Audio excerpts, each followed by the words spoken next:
এবার weather update দেখে ঢুকেছে বর্ষা, আন্দামানে ঢুকে পড়েছে বর্ষা, দক্ষিণ পশ্চিম দক্ষিণ পূর্ব বঙ্গোপসাগরে ঢুকেছে বৃষ্টি। 26শে মে কেরলমে ঢুকবে বর্ষা।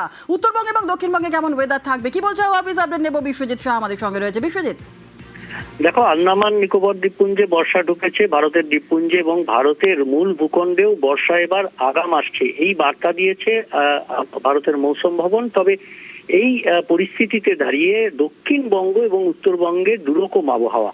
দক্ষিণবঙ্গে গরম এবং অস্বস্তি ক্রমশ বাড়বে, তবে বিক্ষিপ্তভাবে বজ্রবিদ্যুৎ সহ বৃষ্টি, কারণ এখন থান্ডারস্টর্ম যে সময়, সেই সময়ে যেমন পুরুলিয়া, বাঁকুড়া, পশ্চিম বর্ধমান, বীরভূম, মুর্শিদাবাদ, নদিয়া, উত্তর চব্বিশ পরগনা, হুগলি, এই জেলাগুলিতে বজ্রবিদ্যুৎ সহ বৃষ্টি আগামী 24 থেকে 48 ঘন্টায় সম্ভাবনা বেশি থাকবে। তবে সব জায়গাতেই স্থানীয়ভাবে বজ্রগর্ভ মেঘ থেকে বৃষ্টির সম্ভাবনা থাকছে।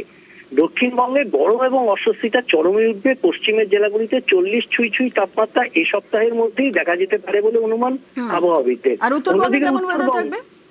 একদমই অন্যদিকে উত্তরবঙ্গে একেবারে উল্টো ছবি। উত্তরবঙ্গে আজ এবং আগামীকাল বিক্ষিপ্তভাবে বজ্রবিদ্যুৎ সহ বৃষ্টি এবং আরো একটা ভারী বৃষ্টির স্পেল আসছে 21 থেকে 23, অর্থাৎ বৃহস্পতিবার, শুক্রবার, শনিবার, এই 3 দিন উত্তরবঙ্গে ভারী বৃষ্টির সম্ভাবনা থাকবে। তার আগেও বিক্ষিপ্তভাবে বজ্রবিদ্যুৎ সহ বৃষ্টি চলবে। একেবারে ধন্যবাদ।